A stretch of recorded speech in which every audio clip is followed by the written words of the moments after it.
Kemarin juga ada data ini Pak, PPATK mencatat aliran dana ke parpol terkait kasus kejahatan lingkungan itu sampai 1 triliun Pak.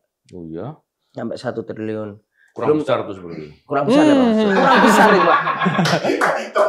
Oh iya, itu yang diketahui melalui rekening ya. Korupsi terkait dengan sumber daya alam itu adalah korupsi yang terbesar. Jadi kalau 1 triliun kecil lah, itu yang saya gambarkan. Jadi justru praktek korupsi terkait dengan sumber daya alam adalah praktek korupsi yang terbesar. Yeah. Justru ketika KPK masuk jauh terkait dengan sumber daya alam, yang itu diyakini dalam beberapa penelitian itu masuk di pembiayaan politik hitam lah gitu ya. Yeah. Itu kemudian KPK-nya justru malah diserang habis-habisan. Oke. Nah, saya melihatnya seperti itu. Jadi kalau dibilang 1 triliun kecil lah, justru yang korupsi terbesar di sumber daya alam.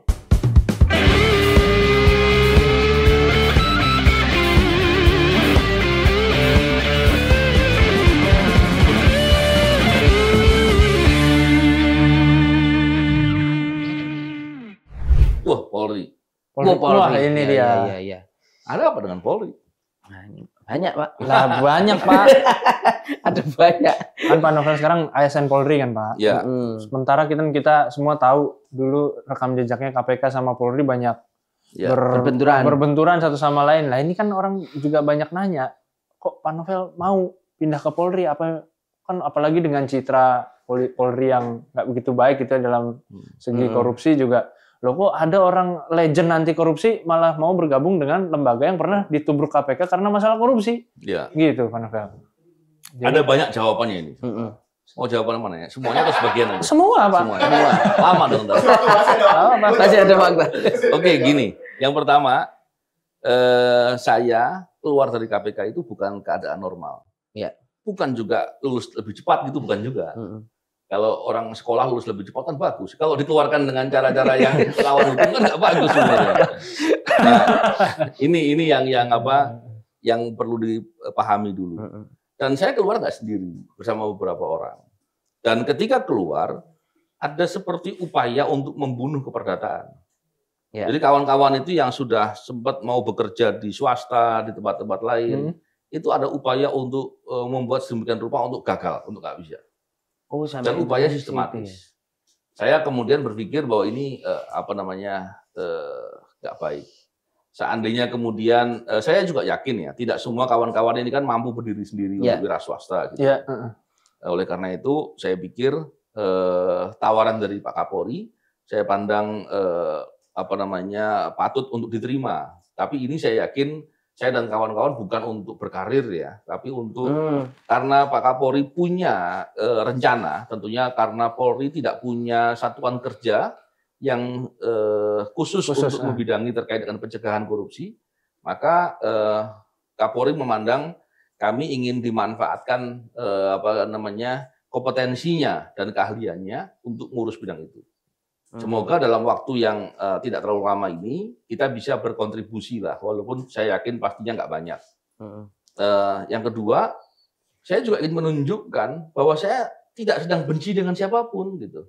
Kan ada juga dipersepsikan kita benci dengan institusi, dengan apa. Enggak, kita nggak benci.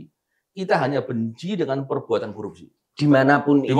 Mau di polisi, mau di TNI, mau di pemerintahan, mau dimanapun. Kita benci dengan perbuatan itu. Nah, sikap inilah yang harus dimiliki oleh kita semua.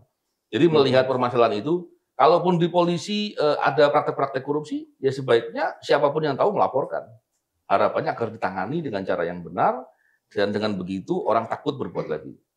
Nah, inilah yang harus kita lakukan ya. Jadi saya pikir dalam beberapa waktu terakhir pun Pak Kapolri sekarang ini juga ada upaya-upaya kok untuk melakukan perbaikan-perbaikan.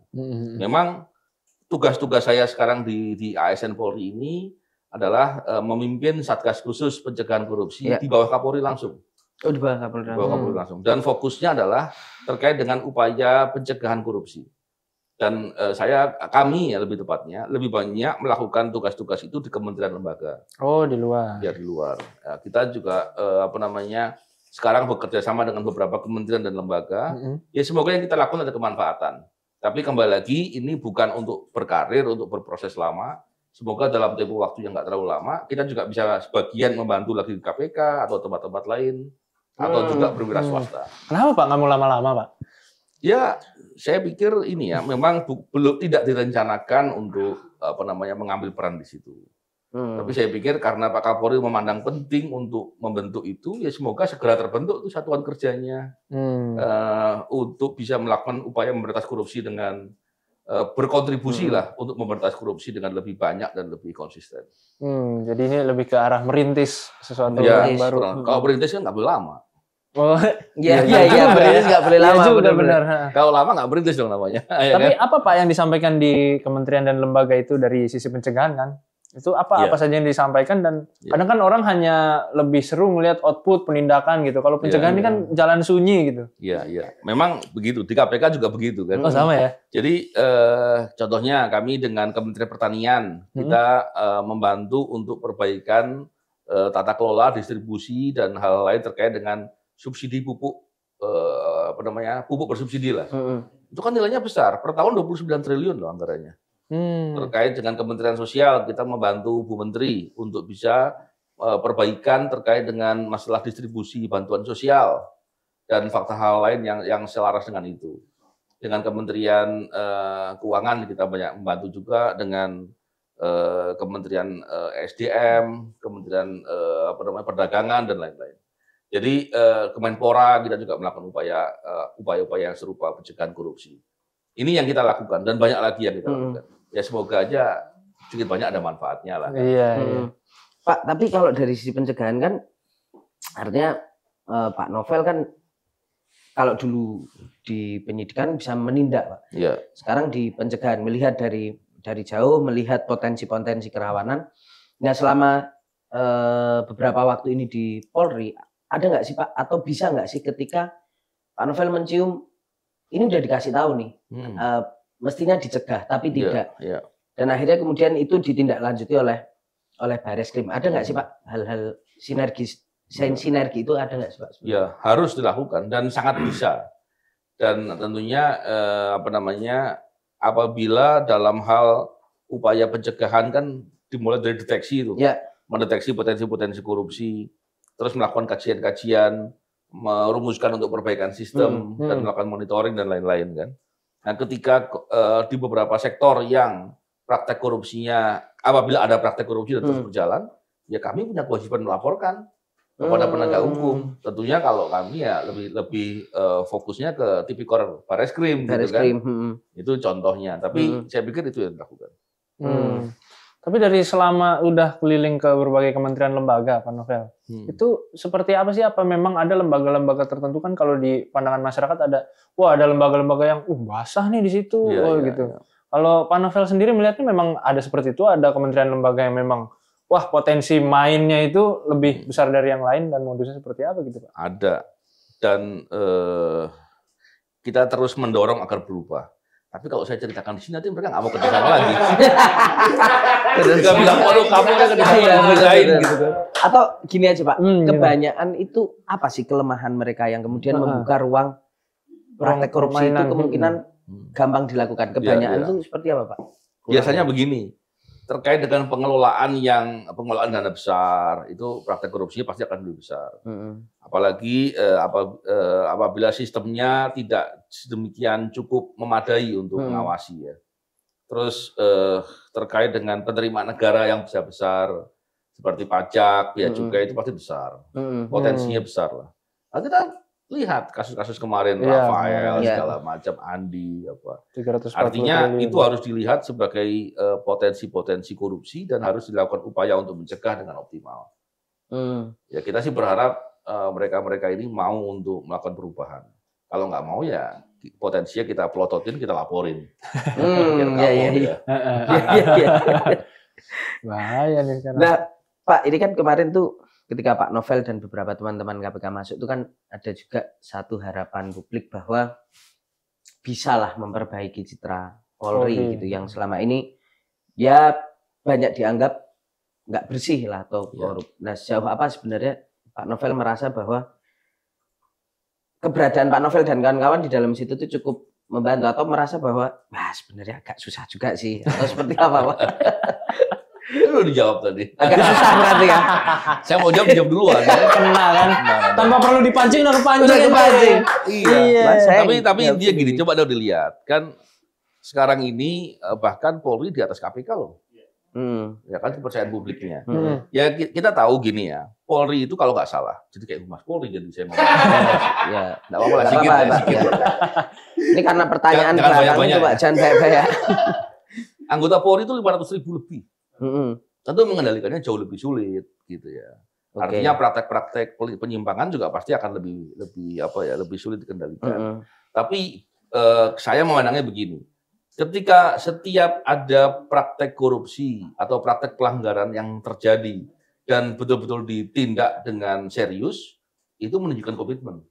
Nah, kita berharap ke depan juga perubahannya lebih baik lagi, lebih cepat lagi. Dan itu perlu partisipasi publik.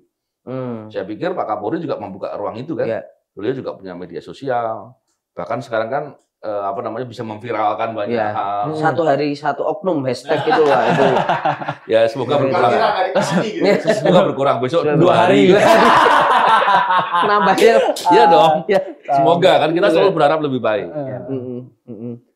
Berarti tantangan terbesarnya sebenarnya Pak, kan Pak Novel kan punya background juga sebagai seorang polisi sebelum bergabung dengan KPK.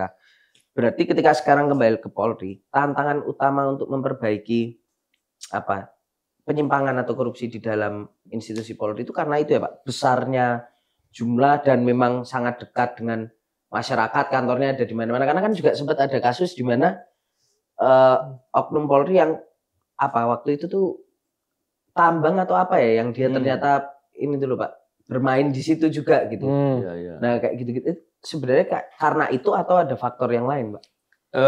Semuanya begini ya, terjadinya praktek korupsi itu paling tidak karena orang itu berhitung secara rasional, ada teori rasionalitas lah gitu ya. Orang berhitung, kalau dia berbuat korupsi, dia dapat untung, kira-kira peluang dia ketangkap seperti apa? Kalau dia ketangkap, peluang dia kemudian bisa bayar untuk lolos seperti apa? Kalaupun tetap diproses, peluang hasil korupsi tetap aman seperti apa? Kan orang berhitung begitu. Apabila potensi-potensi itu banyak terjadi, atau banyak hal yang kemudian dipertimbangkan menguntungkan secara rasional, ya orang banyak berbuat. Dan itu terjadi dimanapun, termasuk di Polri. Oleh karena itu peluang-peluang tadi harus ditutup. Ya. Tapi setidak-tidaknya belakangan ini peran serta masyarakat yang banyak menyampaikan ke publik itu bagus. Bahkan kalau saya dengar kan, walaupun saya nggak terlalu paham ya, karena saya nggak pernah mengikuti kegiatan di internal Polri. Tapi setidak-tidaknya saya pernah lihat di berita, Pak Kapolri justru menyarankan atau menyampaikan kalau ada praktek penyimpangan agar dilaporkan dan kalau perlu dimediakan media sosial. Itu kan bagus. Nah, kalau itu dilakukan, artinya peran serta masyarakat kembali lagi. Kita sih berharap dengan peran serta masyarakat seperti itu, tentu akan mendorong perbaikan yang jauh lebih cepat. Tapi sebetulnya dulu kan Pak Novel juga di KPK kan banyak meriksa jenderal atau pokoknya petinggi-petinggi Polri lah Pak. Artinya maksudnya sebetulnya apa sih yang membuat Polri itu citranya lekat dengan korup? Apa karena mereka kan tadi Pak Novel bilang ada perhitungan. Nah ini mereka sebagai penegak hukum, mereka yang main hukum kan otomatis akan lebih aman karena ada di gue gitu. Betul. Gimana Pak Novel? Ya memang begitu ya. Kalau kita lihat peluangnya orang berbuat karena menghitung tadi ya. Dan kalau dari pengalaman saya melakukan pemeriksaan, ya karena dia punya kewenangan maka peluangnya untuk menyimpangkan besar. Apalagi menyimpangkannya dapat uang gitu.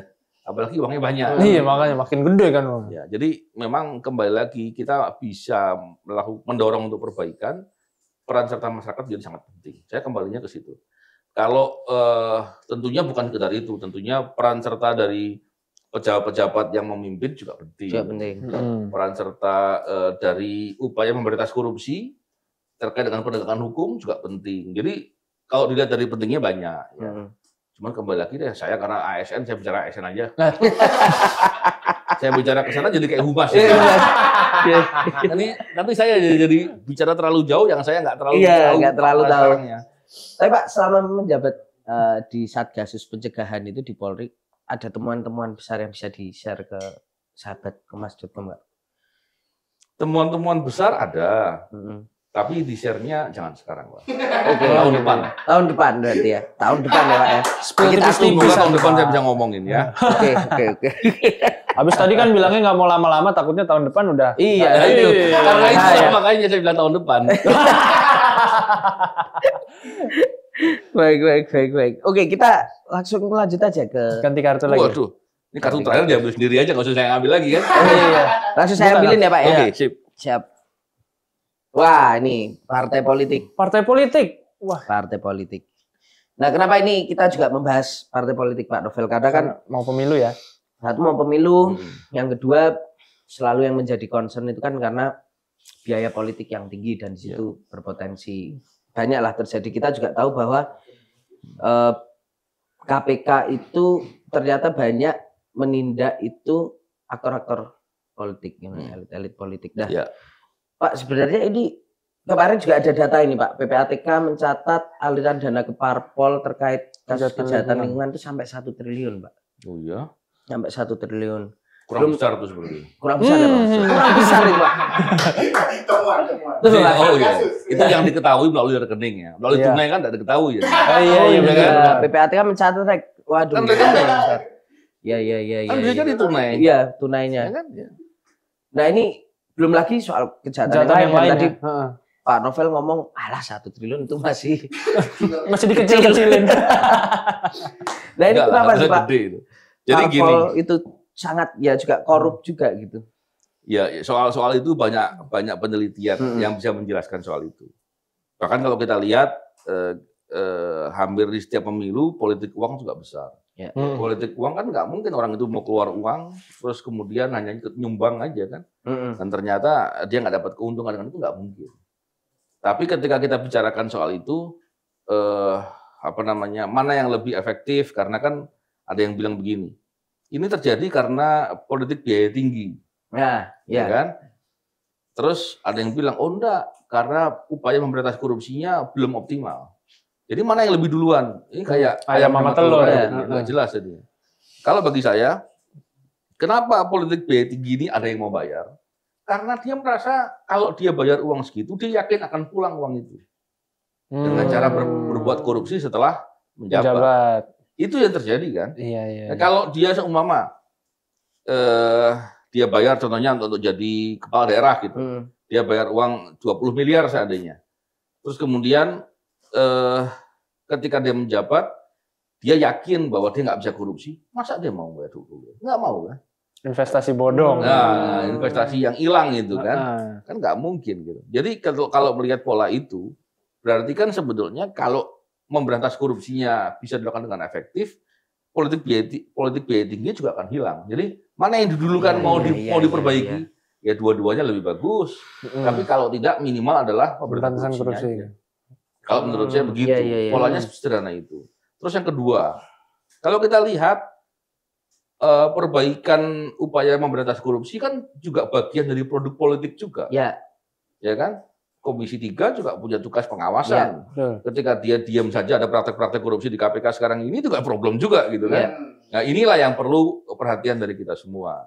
Kita ingatkanlah, barangkali mereka lupa. Tolong dong, jangan lupa ada kasus ini loh gitu. Ingatkan aja. Dengan diingatkan, mereka kan wakil dari kita semua. Dengan harapannya mereka bisa kerja lebih baik. Ya, kalau itu mereka lakukan, tentunya kita berharap ke depan situasi itu pelan-pelan akan menjadi lebih baik. Kalau memberantas korupsinya bisa lebih efektif, memberantas korupsi dan pencegahan pendidikan ya, maksudnya sekalian dirombongan ya, jadi satu kesatuan. Maka orang mau bayar untuk kepentingan mendapatkan jabatan, berpikir. Kalau potensi berbuat korupsinya masih besar, dan kemudian peluangnya untuk tertangkap kecil, peluangnya untuk uang hasil korupsinya bisa didapetin sama dia dan tidak disita untuk negara besar, maka orang tetap mau politik uang. Nah ini yang harus dipahami ya. Oleh karena itu masyarakat juga sebaiknya ikut berkontribusi untuk mendorong agar ada perbaikan. Kalau kita terus malah ikut dalam praktek-praktek politik uang dan lain-lain, ya kita pada dasarnya sama aja membiarkan. Iya. Tapi serunya itu tadi yang angka tadi 1 triliun Pak Novel masih bilang terlalu kecil itu Pak. Dari kejahatan ke parpol. Korupsi terkait dengan sumber daya alam itu adalah korupsi yang terbesar. Jadi kalau 1 triliun kecil lah. Itu yang saya gambarkan. Jadi justru praktek korupsi terkait dengan sumber daya alam adalah praktek korupsi yang terbesar. Bayangkan, saya berkeyakinan KPK itu mulai dilemahkan itu ketika KPK membuat program pencegahan padahal GNP SDA, Gerakan Nasional Penyelamatan Sumber Daya Alam. Padahal itu pencegahan, Pak. Iya. Tapi kan berhasil mencegah besar sekali. Kalau diamati ya, setelah 2015 itu pola korupsi berubah. Yang tadinya mereka main di perizinan, main di sumber daya alam, mereka banyak berubah main di jual beli jabatan. Kan terjadi setelah 2015. Oh, iya. Dan justru ketika KPK masuk jauh terkait dengan sumber daya alam, yang itu diyakini dalam beberapa penelitian itu masuk di pembiayaan politik hitam lah gitu ya. Itu kemudian KPK-nya justru malah diserang habis-habisan. Nah, saya melihatnya seperti itu. Jadi kalau dibilang kecil lah, justru yang korupsi terbesar di sumber daya alam. Perhitungan Pak Novel dan teman-teman waktu itu sampai membuat gerakan pencegahan itu emang sebesar apa sih dana yang berputar di korupsi sumber daya alam itu, Pak? Biar kita nggak biasa pegang duit banyak nih, Pak. Tuh, iya. Kalau 1 triliun gue pegang sendiri mati. Bayangin kan ikutnya tuh barang itu. Iya. Jadi nggak mungkin datang sebanyak itu. Jadi ginilah ya. Terkait dengan GNP SDA itu kegiatan pencegahan. Jadi saya nggak ikut. Saya nggak paham detail. Tapi nilainya besar. Bayangkan beberapa waktu yang lalu kan ada tuh berita kalau nggak salah ada ekspor nikel 5 juta ton. Ya. Yang lagi dicari itu ya. Siapa bayangin 5 juta ton keluar. Kira-kira keluarnya gimana ceritanya itu? Barangnya segede apa itu? Segede gedung ini lebih lah. Iya, bayangin 5 juta ton. Kok bisa pada nggak tahu? Pada kemana semua? Kalau malam-malam tidur semua mereka jalan, itu kan jalannya pelan itu. Benar, 5 juta ton ya. Nanti kalau pada nggak tahu nggak mungkin. Nah, coba ceritanya gimana barang itu bisa keluar. Sebanyak itu. Ini contoh. Ya. Apakah cuma itu? Enggak. Bayangkan nggak cuma itu. Ada 3 juta hektar sawit di wilayah kawasan hutan. Nah, bayangin 3 juta hektar. Segede apa itu? Sawit. Apakah itu bisa dilakukan semalam? Nggak mungkin. Ya. Itu dimulainya kan dengan nebangin pohon dulu. Ya. Pohon kayu-kayunya dijual kemana? Kan ada prosesnya itu. Padahal nebangin wilayah kawasan hutan kan pidana. Ya. Kejahatan. Terus dikasih sawit 3 juta hektar. Sekarang bingung, loh, siapa yang punya? Gila. 3 juta hektar. Itu contoh gitu. Jadi besar sekali.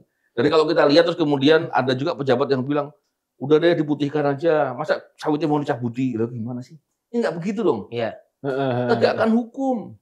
Ya. Nah, itulah contohnya ya. Sebesar itu ya. Saya ngomong tuh masih belum begini, masih banyak lagi loh itu. Iya. Satu lagi deh, Pak. Tapi disimpan lah buat nanti. Iya, nanti. Biar kita undang lagi. Ntar kelar. Nah, ini apa lagi tuh Vito tuh? Aku udah banyak nanya tadi ya. Iya. Nah, Pak, kalau politik uang saat pemilu itu, Pak, itu sebenarnya ada celah hukum untuk itu nggak sih, Pak? Untuk itu tuh bisa nanti masuknya ke tipikor gitu. Jadi gini. Kalau politik uang dalam kampanye gitu, kebanyakan pasti kampanye dong.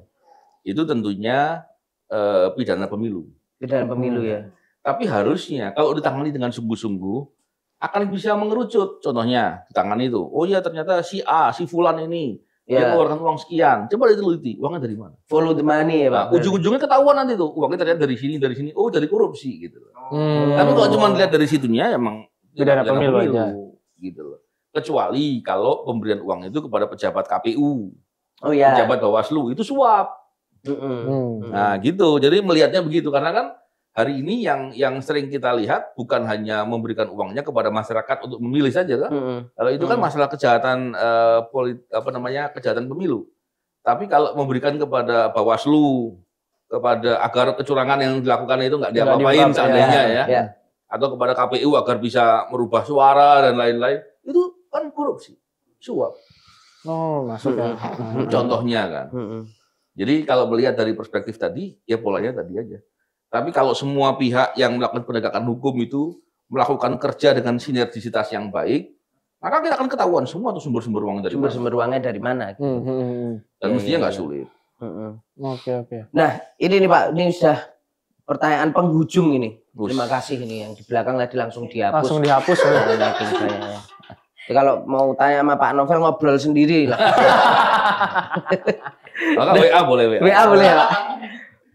Pak, tapi kalau kita tadi membahas soal KPK yang sudah ya semakin banyak digerogoti dan terjadi banyak apa ya, enggak integritasnya dipertanyakan lah Pak. Kira-kira dalam pandangan Pak Novel sendiri, sampai kapan KPK itu akan masih diperlukan gitu? Kalau misalnya kondisinya seperti ini terus gitu. Ya, kalau kita lihat praktek korupsi di Indonesia ini kan masih besar. Apakah kita mau bilang bahwa korupsi itu sekarang karena nggak ada OTT atau kemarin ya, OTT jarang, berarti korupsi itu sudah nggak ada. Kalau begitu gini aja, jangan ditangkepi, jangan diberitakan, dibiarin. Korupsi nggak ada, itu nggak begitu. Jadi saya khawatirnya begitu gitu. Jadi memberantas korupsi harus dilakukan dengan konsisten. Jadi kalau sekarang ini melihat KPK-nya seperti itu, bahkan praktek-praktek korupsi di KPK-nya malah banyak nggak ditangani. Ya kita berharap diprioritaskan, didahulukan, diperbaiki. Dulu di KPK ada zero tolerance. Ya. Jangankan masalah korupsi begitu, kita bertemu dengan orang yang diduga ada kaitan dengan perkara atau dengan pejabat yang berpotensi menjadi perkara di KPK, ini belum ada perkaranya nih. Itu aja bisa menjadi pelanggaran etik. Jadi dulu kita datang ke suatu acara pun kita dijamunya nggak boleh, ya, dijemput nggak boleh. Nah kalau sekarang justru malah katanya ya ada yang minta dijamu, kan kacau kalau begitu. Nah, ini harus diperbaiki. Jadi kalau mau membersihkan, ya sapunya dibersihkan dulu. Ya ini yang saya khawatirkan, ketika sapunya mau dibersihkan sudah patah duluan gitu ya. Ya kalau sapunya rusak dan kotor, gimana mau bersihkan lantai? Kan nggak mungkin. Jadi harus diprioritaskan dengan membersihkan KPK-nya dulu. Dimulai dari pimpinannya. Oke. Jadi kita nggak berlebihan deh. Yang kita ngomongin bukan asal kok. Faktanya ada. Pimpinan KPK-nya yang berbuat korupsi, tegakkan hukum. Usut siapapun yang terlibat. Setelah itu suruh dia kerja benar. KPK-nya. Nah itu sederhana. Itu sederhana seperti itu ya Pak. Dibayar dia untuk bekerja dengan benar sama negara. Ya kan? Pertanyaan terakhir ini dari mas-mas di belakang ya. Dengan kondisi korupsi yang ruwet seperti ini, pengalaman apa Pak Novel yang bikin lega saat mengungkapnya? Pernah nggak sih Pak ada kelegaan semacam itu? Bahwa wah gue akhirnya bisa mengungkap kasus ini gitu. Jadi kasarnya beginilah. Kalau ada suatu perang besar dan kita kemudian melihat perang ini berat gitu ya dan akan lama gitu. Paling nggak kita menikmati kemenangan-kemenangan kecil lah. Oke, kemenangan kecil. Kemenangan kecil. Jadi setiap ada upaya yang kita lakukan dan berhasil, kita harus lihat sebagai kemenangan kecil. Karena kita jangan terlalu berpikir kita mau merubah sesuatu. Yang kita lakukan adalah kita berbuat, kita berikhtiar, kita berusaha. Tentu usahanya dibikin yang sebaik mungkin agar usaha yang kita lakukan berhasil baik. Dan kita jangan berpikir hasil. Kalau berpikir hasil, bisa putus asa. Nggak berubah-ubah. Tapi kalau kita nikmati dengan berbuat, nggak bisa kita lakukan terus. Kita nikmati kemenangan kecil. Kita lihat kita belajar memperbaiki pola dan cara yang lebih baik agar hasilnya lebih baik. Nah, kita akan selalu terjaga untuk tidak putus asa. Yang penting kan itu, jangan sampai putus asa. Jangan sampai putus asa. Merayakan kemenangan-kemenangan itu. Siap. Ya ini setelah tepuk tangan ada pertanyaan terakhir lagi dari saya Pak. Kurang satu ini aja. Ini boleh jawab, boleh enggak, atau misalnya enggak tahu juga enggak Pak. Harun Masiku di mana itu? Nanti saya bisiki habis ini. Ya. Baiklah, terima kasih Pak Novel. Semoga sama-sama selalu. Nanti semoga bisa ketemu lagi. Untuk spill yang belum tadi. Untuk spill banyak tadi. Masih banyak utang. Masih banyak utang ya. Gitu. Sahabat Kelas Tutup, terima kasih sudah mengikuti kita 1 jam ini. Saya Tatang Gudeto. Saya Vittorio. Kita ketemu lagi di Gaspol Ngobrol Gas pasti nampol.